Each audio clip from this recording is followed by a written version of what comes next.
Dê um aplauso ao Senhor Jesus Cristo. Aleluia. Glória a Deus. Marcos capítulo 1, versículo de número 1. Marcos capítulo 1, versículo de número 1. Quando se encontrarem, digam aleluia. Glória a Deus. Diz assim: princípio do Evangelho de Jesus Cristo, Filho de Deus, conforme está escrito na profecia de Isaías: eis aí envio diante da tua face o meu mensageiro, o qual preparará o teu caminho. Voz do que clama no deserto, preparai o caminho do Senhor, endireitai as suas veredas. Apareceu João Batista no deserto, pregando o batismo de arrependimento para remissão de pecados. Saíram a ter com ele toda a província da Judéia e todos os habitantes de Jerusalém, e confessando os seus pecados eram batizados por ele no rio Jordão. As vestes de João eram feitas de pelos de camelo, e ele trazia um cinto de couro e se alimentava de gafanhotos e mel silvestre. E pregava dizendo: após mim vem aquele que é mais poderoso do que eu, do qual não sou digno de, curvando-me, desatar-lhes as correias das sandálias. Eu vos tenho batizado com água, ele, porém, vos batizará com o Espírito Santo. Amém? Deixa sua Bíblia aberta nesse texto em nome de Jesus.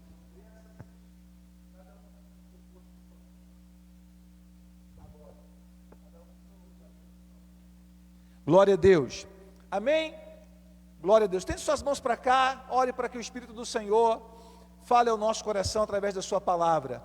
Pai, no nome de Jesus, essa é a tua poderosa e bendita palavra que nós acabamos de ler. Pedimos ao teu Espírito que possa falar ao nosso coração através da tua palavra. Que nós sejamos, em nome de Jesus, edificados pela tua palavra, transformados pela tua palavra, ministrados pela tua palavra. No poderoso nome de Jesus nós assim oramos, para a tua glória. Amém. Graças a Deus. Amém? Queridos, o Evangelho de Marcos, ele é um pouquinho diferente dos demais evangelhos, né, de Mateus, de Lucas e de João. E ele não nos fala absolutamente quase nada, ou nada, sobre o nascimento de Jesus e sobre a infância do nosso Senhor Jesus Cristo. Quase nada nós lemos no Evangelho acerca dessas coisas. Este Evangelho contém, comparativamente com os demais evangelhos, muito pouco sobre as palavras de Jesus, muito pouco sobre os ensinos de Jesus em comparação aos demais evangelhos. Porém, nesse evangelho nós vamos encontrar muito das obras de Jesus, muito dos feitos de Jesus, muito daquilo que Jesus fez, do seu trabalho, das suas obras, dos seus milagres, das suas curas. Então Marcos, ele foi inspirado pelo Espírito Santo para escrever a história sobre os trabalhos, sobre a obra de Jesus, muito mais do que sobre as palavras de Jesus. Então, nós temos no Evangelho de Marcos o registro maior das obras, dos feitos, dos milagres de Jesus, do que mesmo das palavras, dos ensinos de Jesus. Não é que nós não os temos, mas temos mais o registro sobre as obras do que sobre as palavras, os ensinos de Jesus. Então, nós temos aqui um pouquinho da diferença deste evangelho em relação aos demais evangelhos. E o que é interessante é que a primeira sentença que aparece aqui no livro de Marcos, no capítulo 1, é que esse evangelho fala do Filho de Deus. O texto diz assim: evangelho, princípio do evangelho de Jesus Cristo, o Filho de Deus. Jesus Cristo, o Filho de Deus. E essa expressão, o Filho de Deus, essa frase aqui que aparece no Evangelho de Marcos, logo no primeiro versículo, logo no versículo 1, do Filho de Deus, se refere à divindade do nosso Senhor Jesus Cristo. Quando fala que Ele é o Filho de Deus, está fazendo uma referência sobre a divindade do Senhor Jesus. A Bíblia diz que o próprio Jesus Cristo, ele se declara como Deus. Lá em João capítulo 5, versículo 18, João 5,18, Jesus se refere a si mesmo como Filho de Deus, se igualando ao próprio Deus. Diz lá em João 5,18 assim, que por esta razão, os fariseus estavam tentando matar Jesus, porque não somente ele estava quebrando o sábado, mas também chamando Deus de seu Pai, fazendo-se igual a Deus. João capítulo 5, versículo 18, João 5,18, diz que os fariseus estavam tentando matar Jesus, porque ele estava não apenas chamando Deus de Pai, não apenas quebrando o sábado, mas também chamando Deus de Pai.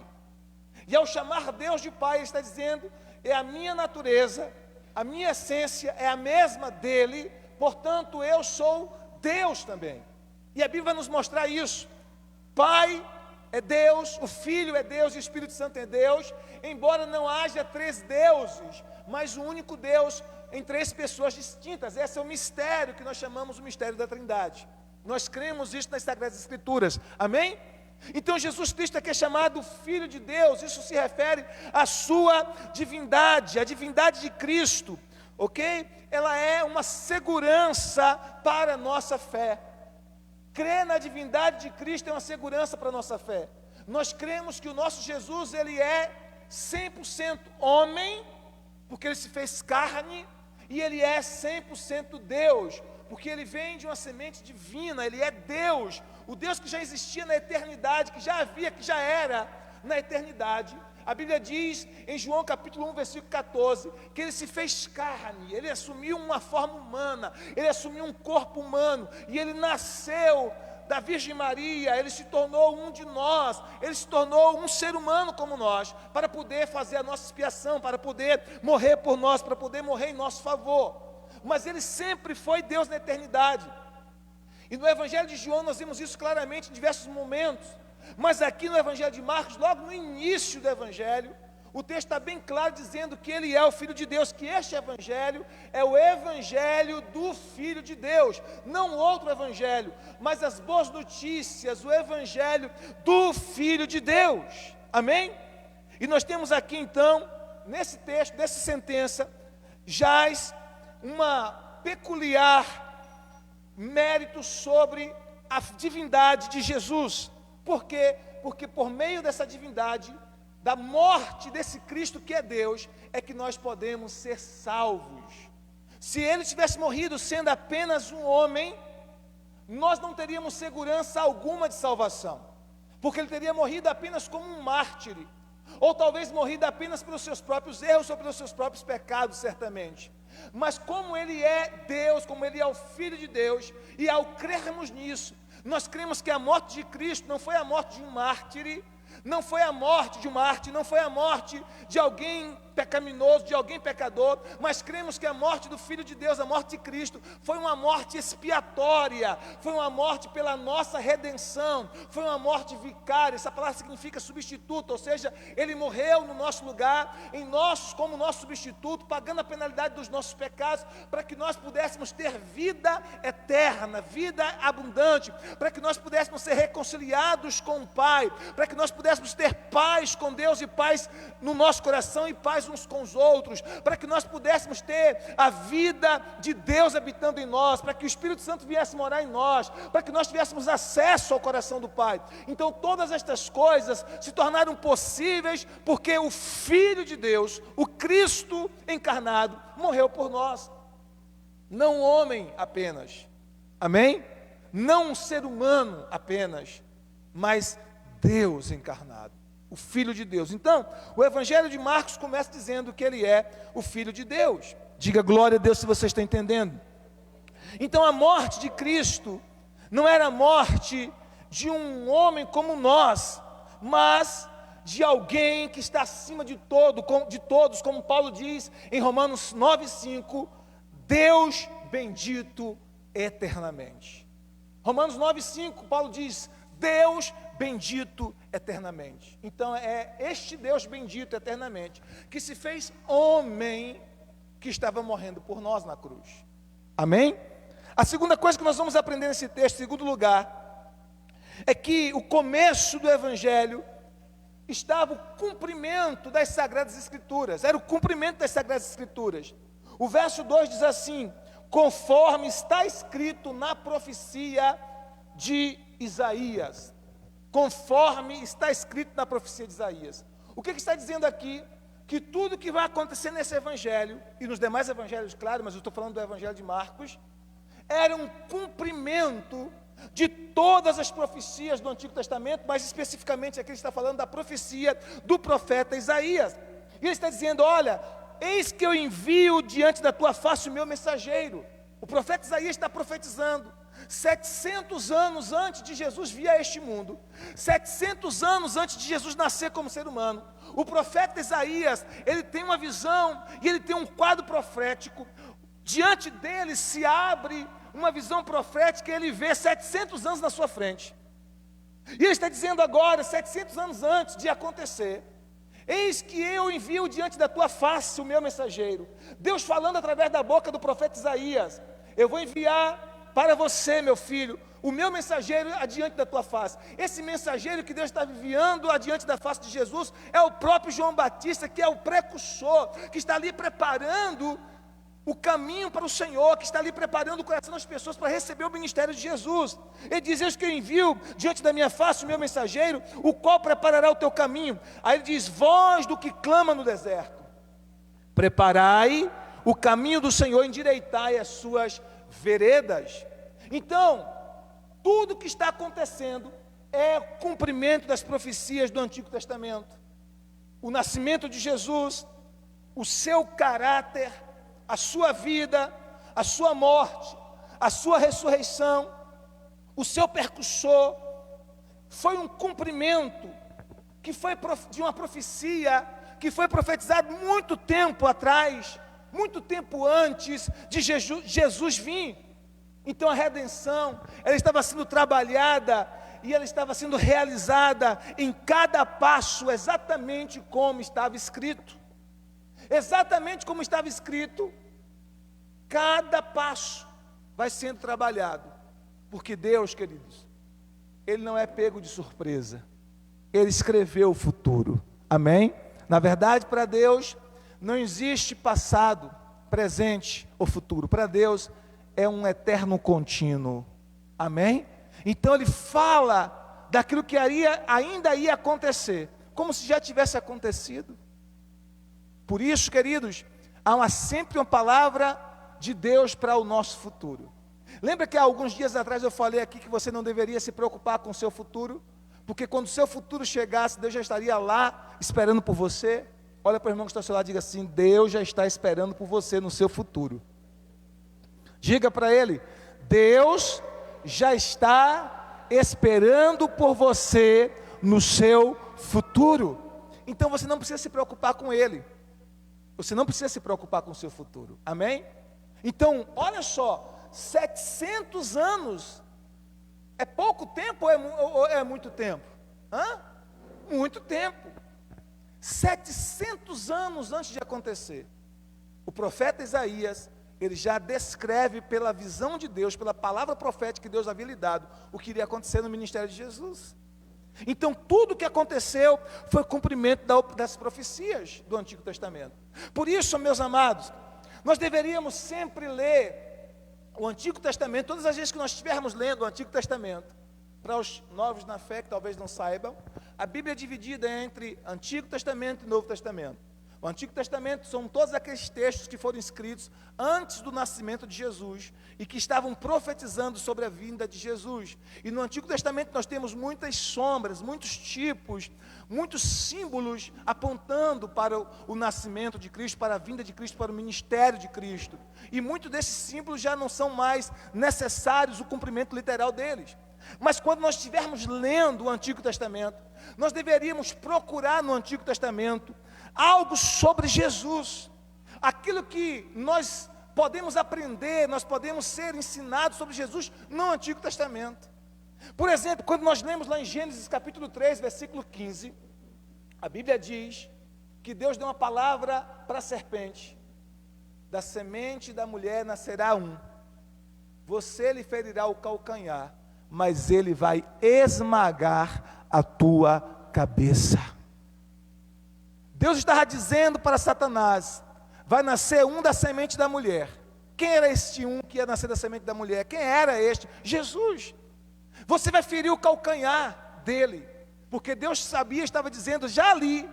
Nós chamamos isso de proto-evangelho, o primeiro evangelho, já ali em Gênesis, porque já ali Deus está dizendo: olha, você vai ferir o calcanhar dele, ou seja, ele vai sofrer, e sofreu por nós na cruz, mas ele vai esmagar a tua cabeça, ou seja, ele vai vencer completamente o seu domínio, ele vai vencer completamente o seu reino, ele vai destruir totalmente o reino das trevas, estabelecer o seu reino de luz, estabelecer o seu reino de glória. Então já lá, no início da humanidade, Deus estava apontando para aquele que viria e que venceria Satanás.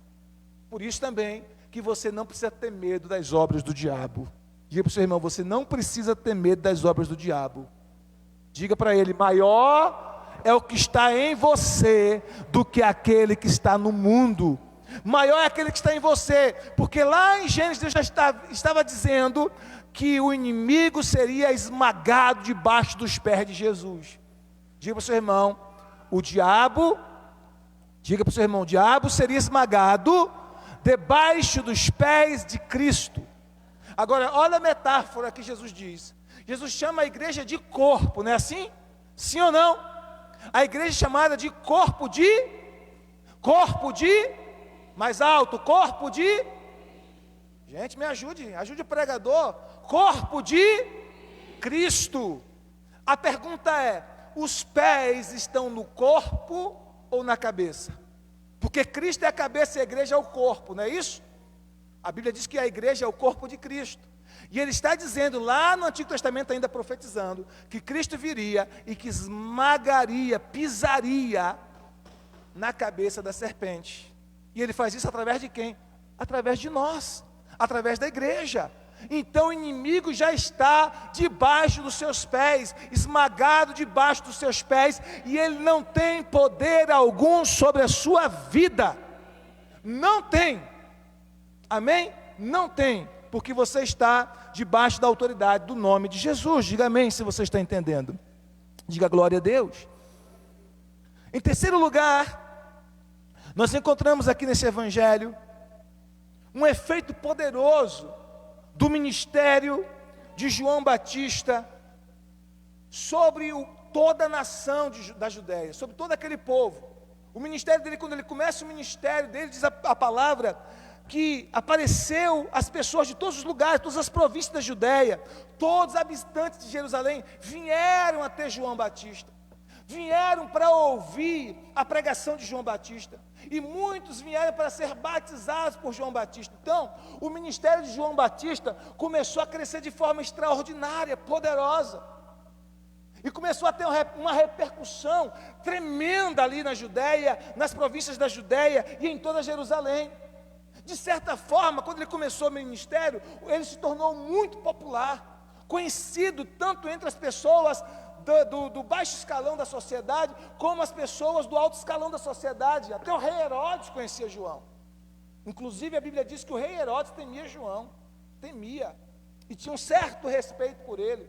E a Bíblia chega a afirmar com muita clareza que o rei Herodes só mandou decapitar João porque ele jurou diante dos seus convidados perante a dança que a filha de Herodias fez. E aí ele só fez isso porque ele jurou que daria até metade do reino. Agora olha a fúria daquela mulher. A cabeça de João Batista valia mais para ela do que a metade do reino. A mulher tinha tanta raiva de João Batista porque estava ministrando a verdade, que ela preferia João morto do que a metade do reino. Será que a cabeça desse homem valia muito? A metade do reino de Herodes? Então ele se tornou muito conhecido, como eu falei, das autoridades e conhecido do povo de modo geral. E muitas pessoas foram para ouvir João, para ouvir a pregação de João, e ele estava pregando constantemente, e a mensagem dele era essa: arrependei-vos, porque está próximo o reino dos céus. Arrependei-vos, porque eu estou batizando vocês com água, mas vai vir um que vai batizar vocês com o Espírito Santo e com fogo.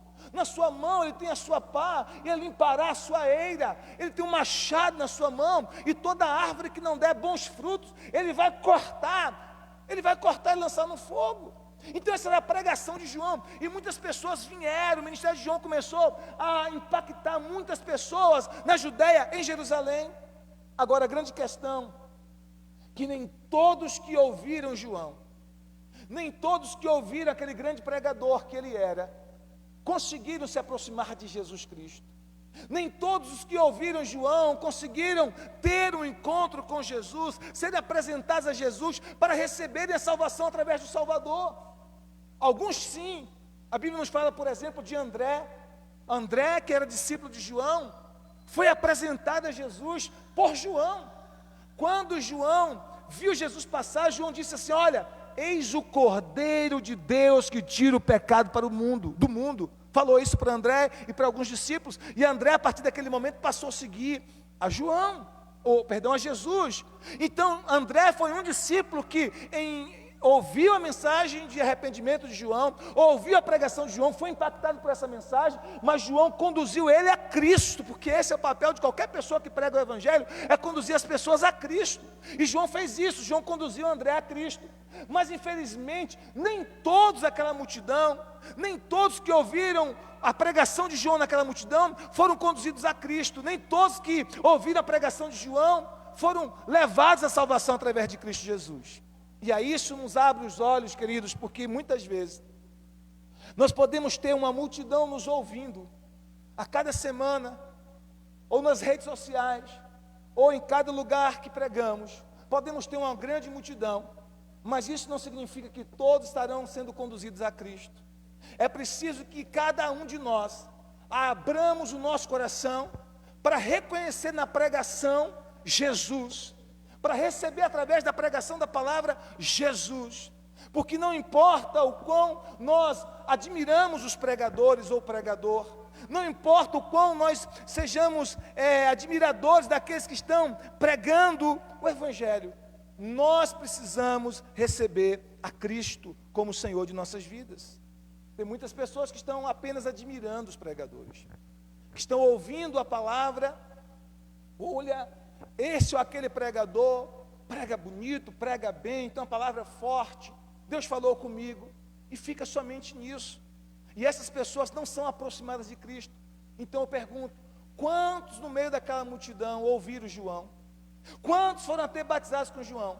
Mas quantos daqueles discípulos de João seguiram Cristo? A Bíblia nos mostra bem poucos daqueles discípulos de João, daqueles que ouviram a pregação de João, daqueles que até foram batizados por João, mas que após o ministério de João encerrar, deram prosseguimento seguindo Cristo.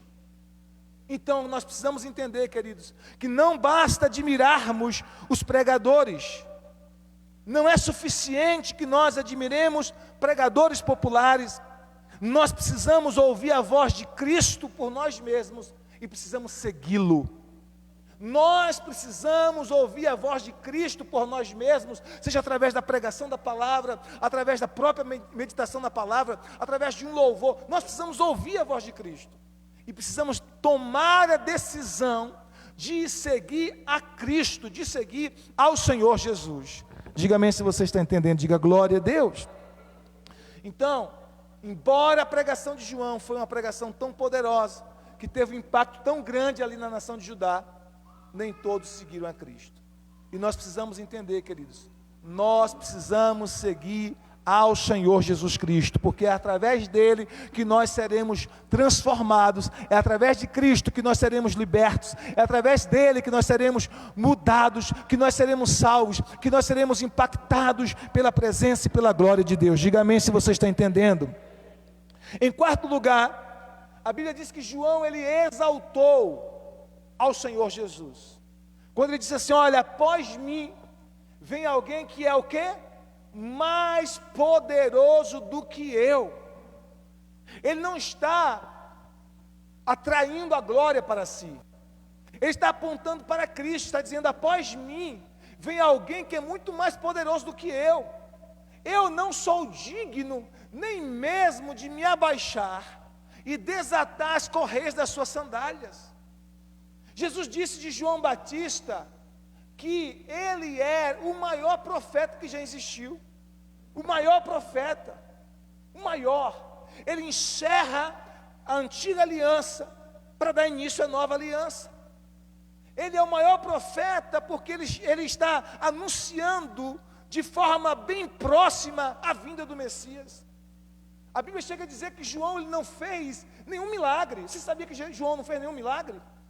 Quando você vai ler os profetas do Antigo Testamento, você vai ver que muitos deles fizeram milagres tremendos. Você vai ver profetas como Elias, como Eliseu, que ressuscitaram mortos. Você vai ver profetas que multiplicou azeite, que multiplicou pão, profetas que oraram por uma comida envenenada como Eliseu, e a comida deixou de estar envenenada e as pessoas puderam comer sem morrer, porque se comessem a oração dele, sem a palavra dele, morreriam. Você vai ver profetas como Moisés, que abre o mar vermelho, que opera milagres extraordinários, pragas vindo. Você vai ver profetas como Elias e Eliseu, que abriram o rio Jordão. Você vai ver profetas que fizeram coisas extraordinárias. Um profeta que disse para o rei, e a mão do rei ficou estendida sem poder abaixar. Profetas que fizeram milagres tremendos no Antigo Testamento. A Bíblia diz que João não fez milagre nenhum, mas diz assim: tudo que ele disse a respeito de Jesus é verdade. Então profeta não é somente pessoas que fazem milagres, é aquele que fala a verdade sobre Jesus. Escute o que eu estou te falando. Profeta é aquele que fala a verdade sobre Jesus. O texto deixa bem claro que João, embora não fez nenhum milagre, está escrito no Evangelho de João isso, João Batista, né? Não fez nenhum milagre. No Evangelho de João está escrito que João Batista, o profeta João Batista, não fez nenhum milagre, mas tudo que ele falou a respeito de Jesus era a mais pura verdade. A mais pura verdade. Então você vai perceber que falar a verdade sobre Jesus, que proclamar a verdade sobre Jesus, é muito mais importante do que fazer sinais e milagres. Porque sinais e milagres sem a verdade de Cristo podem desencaminhar as pessoas para o engano. Sinais e milagres sem a verdade de Cristo podem desencaminhar as pessoas para a apostasia, podem desencaminhar as pessoas para o erro. E tem muitas pessoas nos nossos dias que querem sinais. Tem muitas pessoas em nossos dias que querem ver alguma coisa, algum sinal. Não só nos nossos dias, nos dias de Jesus também era assim. As pessoas estavam o tempo todo querendo um sinal, mas elas queriam ver um sinal, ver alguma coisa extraordinária, algum milagre, não para ter suas vidas transformadas, mas porque elas queriam um espetáculo, porque elas queriam um show, alguma coisa que pudesse tocar em suas emoções. Isso é tão verdade, que quando Jesus, ele chegou diante de Herodes, a Bíblia diz que Herodes falou com ele: faz um sinal para eu ver. Herodes não tinha no coração dele nenhum desejo de mudança, nenhum desejo de transformação, nenhum desejo de arrependimento, nenhum desejo de mudança de vida, nenhum desejo de abandonar aquela vida pecaminosa que ele tinha, mas ele queria um sinal de Jesus. Ele queria fazer de Jesus ali um bobo da corte, alguém que pudesse entretê-lo com alguma coisa miraculosa, com alguma espécie de mágica. Faz algum sinal para eu ver. E a Bíblia diz que Jesus permaneceu quieto, calado, porque cada milagre que Jesus fez foi feito com um propósito: glorificar a Deus e abençoar as pessoas, glorificar a Deus e abençoar vidas. Foi feito debaixo da glória de Deus, debaixo de um coração cheio de compaixão. Jesus não fez milagre algum, sinal algum, para satisfazer a curiosidade dos homens. Ele não fez sinal algum, milagre algum, para satisfazer os desejos egoístas dos homens. Todos os milagres e sinais que Jesus fez, ele fez com um propósito exclusivo, de que o nome do Pai fosse glorificado na vida do Filho, e que as pessoas que realmente precisavam daquele milagre, fossem abençoadas com aquele milagre. Porque o coração dele era cheio de compaixão e de misericórdia. Portanto, a Bíblia diz que João foi um grande profeta, não porque fez milagres, não porque fez sinais, como Elias fez, como Moisés fez, como Micaías fez, como outros profetas do Antigo Testamento fizeram. Mas João não fez milagre algum, sinal algum. Mas tudo que João proclamou, profetizou a respeito de Jesus, era a verdade. E é o que nós precisamos nos nossos dias hoje, queridos, é a verdade de Cristo, é a verdade do Evangelho, porque é essa verdade que transforma, é essa verdade que liberta, é essa verdade que muda as nossas vidas. Quantos estão entendendo? Diga amém. Então tem muitas pessoas hoje, como nos dias de João Batista, que querem apenas ver sinais, não porque querem ser transformados, mas porque querem um espetáculo, porque querem um show espiritual. Tem muitas pessoas que querem um sinal, não por causa de um milagre em si, mas porque querem até mesmo postar nas redes sociais os seus sinais, os seus supostos milagres. Quantos estão entendendo o que eu quero dizer? Deus faz milagres, sim. Ele continua operando milagres, sim. Mas Ele faz isso para a glória dEle, para edificar pessoas, não para satisfazer os caprichos e a curiosidade dos homens. Diga-me se você está entendendo. Então, João Batista disse a verdade sobre Jesus. E o que nós precisamos hoje é de pessoas que estejam, de cristãos que estejam falando a verdade a respeito de Cristo, proclamando a verdade a respeito de Cristo, apontando as pessoas para Cristo, não para si mesmas, anunciando Cristo e não a si mesmas. Tanto é assim que João disse: olha, importa que Ele cresça e que eu diminua. Importa que Ele cresça e que eu diminua. Então, quando Jesus apareceu, o sol da justiça, a estrela da manhã, aquela estrelinha da alva, começou a desaparecer, para que o sol da justiça começasse a brilhar. Diga amém se você está entendendo. É assim que nós precisamos ser. Muitas vezes nós precisamos desaparecer para Jesus brilhar através de nossas vidas. Amém? Diga para o seu irmão, muitas vezes você vai precisar desaparecer para Jesus brilhar na sua vida. Para Jesus brilhar. Tem muita gente de Deus que faz grandes coisas para Deus e que às vezes não são vistas pelas pessoas, mas elas fazem grandes coisas para Deus mesmo sem serem vistas. Diga amém se você está entendendo. Então João pregou o Evangelho.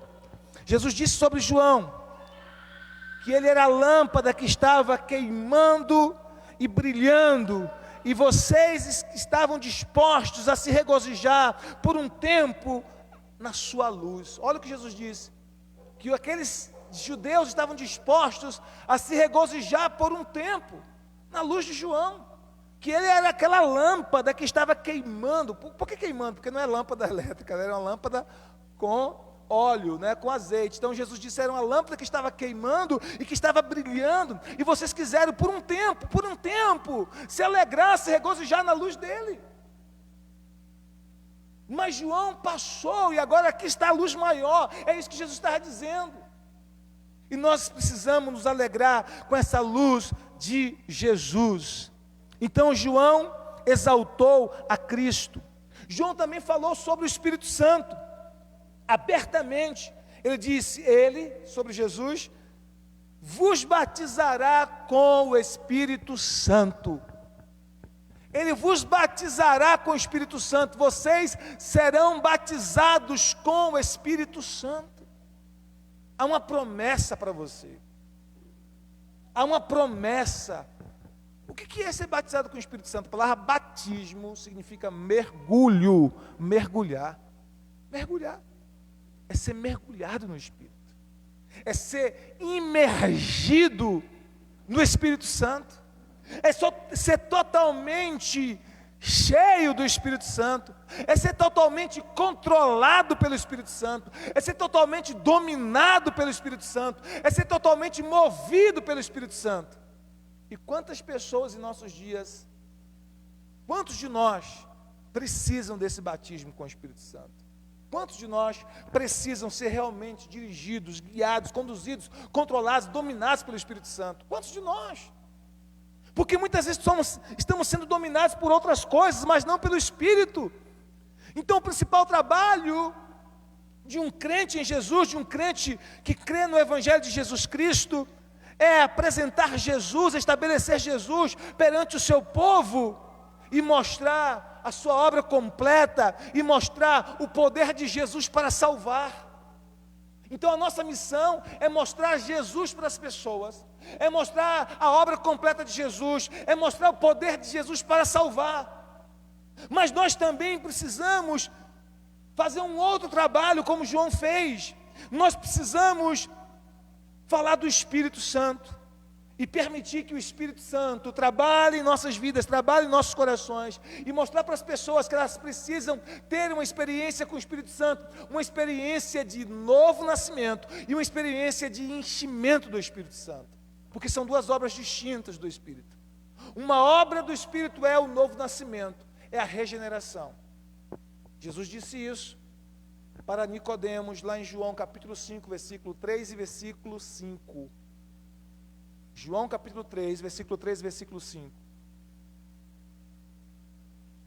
Ele disse: aquele que não nascer da água e do Espírito não pode ver o reino de Deus.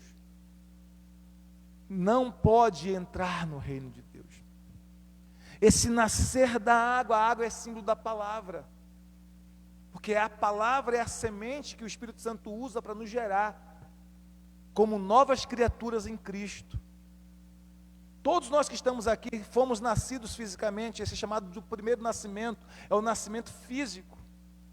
Para você nascer fisicamente, uma sementinha foi plantada no útero da sua mãe, e aquela sementinha que foi plantada no útero da sua mãe, fecundou ali dentro e gerou um ser humano, você. Você foi gerado como ser humano de uma semente, a semente do seu pai, que Pedro chama de semente corruptível. Essa semente física, essa semente humana que gera o ser humano, que gera o ser físico, é chamada de semente corruptível e gera consequentemente um ser corruptível. Só que agora a Bíblia nos fala que o Espírito Santo usa também uma semente para nos gerar como novas criaturas. Então, assim como uma sementinha foi plantada no útero da nossa mãe para gerar um ser humano, o Espírito Santo planta uma semente chamada Palavra de Deus no nosso coração. O coração é o útero, o coração é o ser interior, é o ser espiritual, ok? Não é o órgão que bombeia, estou falando do ser interior, é simbolizado pelo coração. Então o Espírito Santo pega essa semente que é a Palavra de Deus e ela planta ele planta nesse útero espiritual, que é o coração, que é o nosso ser interior, e essa semente então vai gerar um ser espiritual, e este ser espiritual está habilitado, preparado e pronto para herdar o reino de Deus, porque o reino de Deus não é um reino físico, nós precisamos entender isso. O reino de Deus é um reino espiritual, e só pode entrar no reino espiritual quem se tornar espiritual. Se você for apenas físico, você não entra no reino de Deus, porque o reino de Deus é espiritual. Jesus disse: olha, vão dizer para vocês que o reino está aqui ou está acolá, não acredite, porque o reino de Deus estará dentro de vocês. O reino não é perceptível aos olhos, não é tangível com as mãos, não é percebido com sentidos físicos. O reino é espiritual, e portanto só quem é espiritual consegue entender, discernir e usufruir da manifestação do reino de Deus. Então o Espírito Santo ele faz a primeira obra, que é a obra do novo nascimento. Por isso que a Bíblia nos diz, lá em 2 Coríntios capítulo 5, versículo 17, se alguém está em Cristo, nova criatura é, as coisas velhas se passaram, eis que tudo se fez novo. Diga para a pessoa que está ao seu lado: você é uma nova pessoa, você é uma nova pessoa, você é uma nova criatura, você é um novo homem, uma nova mulher em Cristo, você é uma pessoa nova em Cristo. Eu sei que de vez em quando o nosso inimigo ele fica sempre tentando ressuscitar o nosso velho homem, a nossa velha pessoa. Ele vai estar sempre tentando ressuscitar essa velha natureza. Mas nós temos sempre que lembrar que nós somos novas criaturas em Cristo Jesus. O Espírito Santo gerou em mim e em você um novo nascimento, ok? Vocês estão entendendo, gente linda? Povo de Deus, povo lindo do Senhor, vocês estão entendendo, sim ou não? O primeiro nascimento é o nascimento físico, ok? Quando Lorenzo e Enzo também, eu troco os nomes às vezes que parecem.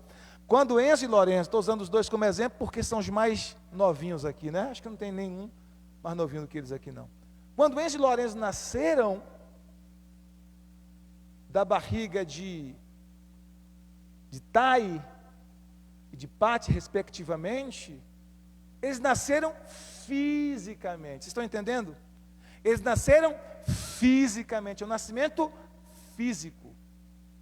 Quando a semente da palavra é plantada no coração deles, que eles creem em Jesus e recebem Jesus Cristo como Senhor e Salvador das suas vidas, e aí a responsabilidade de vocês duas, como de todos os pais que aqui estão, de pregar o Evangelho para os seus filhos, porque os filhos não se tornam crentes automaticamente por frequentar a igreja, eles precisam ouvir a palavra, ouvir a pregação, e eles precisam crer como eu e você cremos um dia, ok? E aí eles ouvem a palavra, a semente da palavra cai no coração deles, e em um dado momento da infância, pode ser até da infância, alguns da juventude, enfim, eles creem no Evangelho. Naquele momento eles recebem algo chamado nascimento espiritual, regeneração. Eles nasceram de novo. Vocês estão entendendo? Então nascer de novo é o nascimento espiritual, é nascer de Deus, é nascer da água e do Espírito, é nascer espiritualmente. Agora, o nascimento físico faz com que você transite no reino físico. Você pode conversar com as pessoas, você pode tocar nas coisas, porque você é um ser físico. Mas quando você nasce de novo, você se torna um ser espiritual. Você já é um ser espiritual, mas o teu espírito ressuscita quando você nasce de novo. E aí quando você nasce de novo, você pode agora contactar o mundo espiritual. Você pode contactar o reino de Deus. Você se liga à sua fonte, que é Deus. Você recebe palavra de Deus, você recebe orientação de Deus, você recebe visão de Deus, você tem anjos que são seres espirituais, guardando você, protegendo você, lidando com você, guardando você. Você sabia, a Bíblia diz que cada criança tem um anjo? Quem sabia disso? Quem sabia disso? Jesus disse que as crianças, que os pequeninos dele, têm um anjo. Agora, quando você cresce, você não perde esse anjo. Deus designou pelo menos um anjo para te proteger. Pelo menos um para te guardar. E dependendo dos níveis de guerra que você enfrenta, Deus designa mais alguns. 2, 3, 4, tem gente que tem um exército inteiro lutando por ele. Então você, quando entra no reino de Deus, você começa a ter acessos no mundo espiritual que de outra forma você não teria. Por isso você não pode se mover como alguém que se move fisicamente apenas. Você não pode ser como um animal sem entendimento espiritual. Você não pode ser, como diz a Bíblia lá em Salmos 32, como uma mula sem entendimento. Não sou eu que estou dizendo isso não, é Davi que fala no Salmo 32, ok? Você pode conferir. Não sejais como mula sem entendimento. Então nós não podemos ter como uma mula sem entendimento espiritual. Nós precisamos nos mover no mundo espiritual, entendendo que nós já nascemos de Deus, que já nascemos espiritualmente, que nós temos uma natureza espiritual, que nós participamos de um reino espiritual, que esse reino não é físico, que tem seres espirituais que estão guerreando por nós, e outros seres espirituais do mal, que estão guerreando contra nós, que nós enfrentamos guerras e batalhas invisíveis, e que nós precisamos confiar e crer naquele que nos guarda o tempo todo, amém? Então a Bíblia está falando, João está falando desse Espírito, que gera em nós esse novo nascimento espiritual. Quantos estão entendendo? Diga amém. Ele gera esse nascimento, então você é uma pessoa espiritual. Você já pensou que coisa extraordinária é falar com o Criador do universo, gente? Você falar com Deus e Deus lhe atender. Você já pensou o que é isso? O Deus extraordinário, mega galáctico, parar para ouvir você, simplesmente porque você está ligado a Ele pelo Espírito, você está conectado com Deus, você está ligado à sua fonte. Então quando você clama a Deus com sinceridade do seu coração, Ele se inclina para te ouvir, Ele envia a resposta, Ele envia o favor, Ele envia a bênção, Ele envia os anjos dEle para trabalhar em seu favor. Quando Jesus estava para morrer, escute isso como isso é sério, essa questão do ministério dos anjos em favor daqueles que fazem parte do reino de Deus. Pedro tirou a espada, quem se lembra disso? Que Pedro era sanguíneo, né? Pedro era crente que dizia assim, ó, sou crente, mas a minha espada não é não. Igual alguns crentes dizem assim, sou crente, mas a minha espingarda não é não. Não tem crente assim? Tem ou não tem? Sim ou não? Você conhece crente assim? Ó, sou crente, mas o meu revólver não é não. Você conhece crente assim, sim ou não?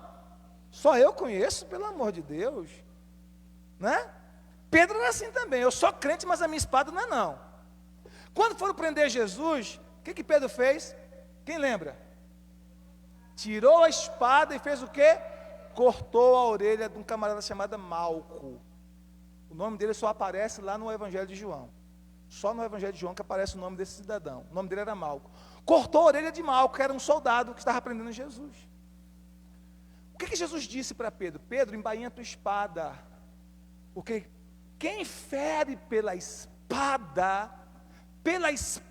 será ferido. Daí é o ditado que veio, quem com ferro fere, com ferro será ferido. Veio desse versículo, mas Jesus disse, quem fere pela espada será ferido. Aí ele disse assim para Pedro, presta atenção, eu não estou fugindo do assunto não, ele disse assim para Pedro, você não acha que eu poderia rogar ao meu Pai, e agora mesmo, Ele enviaria quantas legiões de anjos?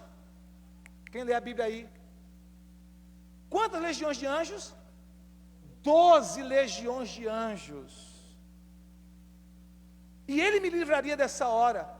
Mas se eu fizesse isso, Pedro, eu estou contextualizando para você entender, como é que se cumpriria as escrituras sagradas que dizem que estas coisas devem acontecer, que eu devo morrer deste modo, que eu devo ir para a cruz?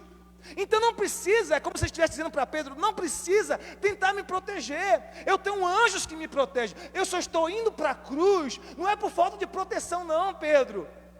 Eu estou indo para a cruz, não é porque não tem anjo a meu dispor, não. Eu estou indo para a cruz, porque eu preciso morrer em favor de vocês. Eu preciso dar minha vida por vocês, para resgatar vocês, para trazer vocês de volta para mim. Então Jesus disse, presta atenção aqui, se eu falar com o Pai agora, se eu pedir ao Pai agora, Ele vai mandar 12 legiões de anjos para me proteger. 12 legiões. Colocando por baixo uma média de uma legião ter pelo menos 2.000, porque com base na legião romana de soldados, que tinha pelo menos 2.000 soldados, imagine aí, 24.000 anjos à disposição para uma guerrinha só. Jesus disse, se eu orar agora, Pedro, e eu pedir, Deus manda 12 legiões de anjos. Jesus disse, tudo que vocês pedirem em meu nome, o Pai fará. Não é isso? Para que a alegria de vocês seja completa e o Pai seja glorificado no Filho. Então você tem a procuração do nome de Jesus. Quando você ora em nome de Jesus, você está representando o próprio Cristo. É como se o próprio Jesus estivesse diante do Pai clamando. Você está usando a procuração. O nome de Jesus é a procuração. Todo mundo aqui entende o que é procuração, né? Quando você dá procuração para alguém no seu nome, você está dizendo para os órgãos responsáveis, essa pessoa tem autoridade para agir em meu lugar, como se eu mesmo estivesse presente. O nome de Jesus é essa procuração no mundo espiritual. Quando você clama no nome de Jesus, é como se o próprio Jesus estivesse clamando, você está pedindo no nome dEle. Então, queridos, você está no mundo espiritual, no reino espiritual, e nesse reino espiritual existem anjos guardando você, livrando você, protegendo você. Mas você só está no reino espiritual porque você nasceu de novo.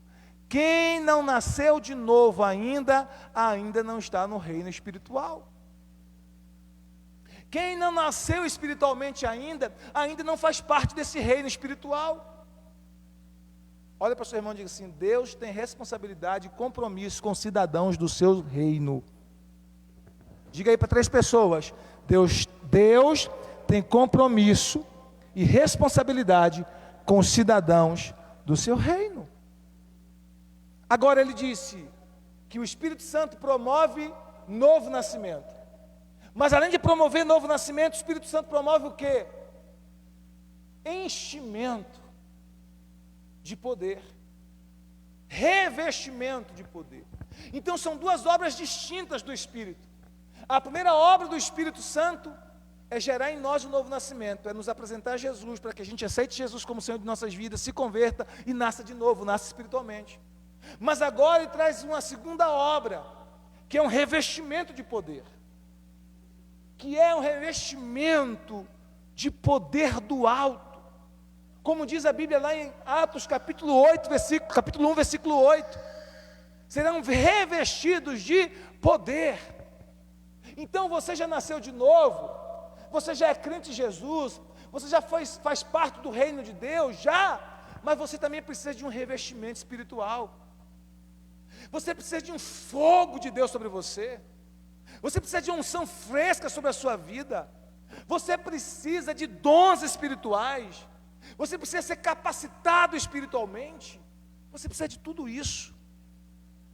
E aí, João disse: eu batizo vocês com água, mas aquele que vem após mim vai batizar vocês com o Espírito Santo. Vai mergulhar vocês no Espírito Santo, vai imergir vocês nessa atmosfera do Espírito Santo, e vocês serão dominados pelo Espírito, controlados pelo Espírito, guiados pelo Espírito, dirigidos pelo Espírito, se moverão pelo Espírito Santo, agirão pelo Espírito Santo, falarão pelo Espírito Santo. Então nós precisamos escolher, queridos, se nós vamos viver uma vida vazia ou uma vida cheia do Espírito Santo. É possível ser crente em Jesus e ao mesmo tempo viver uma vida vazia dessa graça, desse fogo, desse Espírito sobre nós. A escolha é nossa. Nós precisamos querer nos encher do Espírito. A Bíblia diz em Efésios 5,18: enchei-vos do Espírito Santo. É uma ordem que Ele nos dá. Nós não somos passivos nisso. Olha o que está dizendo: encha-se. Você, enchei-vos do Espírito, enchei-vos do Espírito, se encha do Espírito, reabasteça o seu combustível espiritual. Quando você está com fome, você faz o quê? Você vai na sua cozinha e você come, para reabastecer as suas energias espirituais.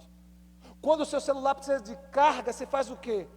Quando o seu celular precisa de carga, você faz o quê? Você olha lá e o sinalzinho está quase igual da bateria aqui do microfone, só com um pontinho. A maioria aqui não suporta ficar nem um segundo sem celular. Oh meu Deus, meu celular está sem carga, não é assim? E a gente vai carregar. Por quê? Porque a gente quer recarregar a bateria do celular. Se a bateria do carro fica sem carga, a gente troca a bateria ou recarrega. Sim ou não? Sim. Quando a gente olha para o ponteiro lá do medidor de gasolina, do combustível lá do carro, que a gente vê que a gasolina está baixa ou acaba, o que a gente faz? A gente corre para o posto de combustível, a gente já fala o quê? Eu preciso reabastecer o meu carro. Preciso reabastecer. Só que na vida espiritual a gente não tem esse cuidado. Porque aí você tem que entender que a unção, ela flui. A unção não é estática. Tem gente que pensa que a unção é estática. Você vai liberando a unção, ela vai fluindo de você. E se você não recarrega, chega um momento que você não tem mais. Você tem que se recarregar. Se você está com fome, se carrega espiritualmente da palavra, da oração. Por que você vem ao culto? Você vem ao culto para se recarregar, se reconectar, receber uma palavra para recarregar as energias espirituais. Por que você ora? Para se recarregar. Por que você lê a palavra? Para se recarregar espiritualmente. Por que você jejuma? Para se recarregar espiritualmente. Quando estão entendendo, diga amém. Porque você precisa desse revestimento. Você não pode achar que é estático, que é parado. Não. Você foi salvo em Jesus Cristo, amém. Você nasceu de novo, amém. Mas você tem que estar constantemente se recarregando espiritualmente, constantemente se reconectando, porque você faz isso com o seu carro. Quando o seu carro acaba a gasolina, você corre para o posto para encher. Quando a bateria do seu celular acaba, você bota na tomada para recarregar. Quando você tem fome, você corre para a cozinha para comer. E um sente fome toda hora, né? É ou não é? É ou não é? Tem gente que toda hora tem que comer alguma coisa. Então você tem que comer de Deus, você tem que se recarregar espiritualmente, você tem que se encher de Deus, você tem que se encher do Espírito Santo, você tem que se encher do fogo de Deus. Você tem que dizer: Senhor, eu quero mais do Senhor, eu quero mais fogo, eu quero mais unção, eu quero mais graça, eu quero ter uma vida espiritualmente fervorosa. Eu não quero ser um crente vazio, carnal, frio, gelado na fé. Não, nem um crente morno. Eu quero ser fervoroso, eu quero ser aquecido pelo Senhor, eu quero ser cheio do Teu Espírito, eu quero ter experiências extraordinárias com o Senhor, eu quero ver coisas que ninguém mais vê, eu quero ouvir do Senhor coisas que ninguém mais ouve, eu quero experimentar coisas que só os íntimos experimentam, Senhor. Querido, você tem que ter esse desejo por coisas maiores em Deus. Amém? Diz amém se você está entendendo. Então, João apresentou Jesus e João falou do Espírito Santo. E esse Espírito Santo tem duas obras: regeneração, que é o novo nascimento, e a segunda, nos encher de poder, nos encher de fogo, nos encher de unção, nos encher dele mesmo, para que nós sejamos pessoas extremamente fervorosas, que façam a diferença na nossa sociedade. Diga amém, diga glória a Deus. Então a pergunta é: quanto nós conhecemos de forma prática, por experiência prática, dessas verdades que João pregou? O quanto nós conhecemos de maneira prática dessas verdades que João pregou aqui nesse texto? O que nós pensamos sobre Cristo? Como nós nos sentimos? Como nós sentimos a nossa necessidade dEle? Como nós corremos para Ele, para experimentar paz? Como é que nós fazemos isso de forma prática? A pergunta é: Jesus, Ele é o Rei sobre os nossos corações, Ele é o Rei, Ele está reinando sobre todas as coisas da nossa alma, da nossa vida. A segunda pergunta é: o que nós estamos pensando sobre o Espírito Santo? Ele está forjando o trabalho da salvação em nossos corações? O Espírito Santo está forjando esse trabalho da salvação em meu coração e em seu coração, aperfeiçoando esse trabalho da salvação? Ele está renovando e nos mudando, Ele está nos renovando e mudando o nosso coração dia após dia. Ele está nos fazendo participantes da natureza divina. Nós precisamos perguntar isso para Ele o tempo todo. Eu estou experimentando essa transformação, esse calor espiritual em meu coração? Eu estou experimentando essa renovação espiritual constante? Eu estou participando da natureza divina? Vida e morte depende de respondermos corretamente a estas questões. Vida e morte depende de respondermos corretamente a estas questões. Por isso eu termino dizendo o que o apóstolo Paulo nos falou em Romanos capítulo 8, versículo 9. Se alguém não tem o Espírito de Cristo, esse tal não é dele. Se alguém não tem o Espírito de Cristo, esse tal não é dele. Que esta pregação de João Batista aqui nesse texto seja usada pelo Espírito Santo para mudar a minha vida e a sua vida, para que nós, eu e você, possamos viver o evangelho genuíno de Jesus Cristo, com simplicidade e pureza em nós.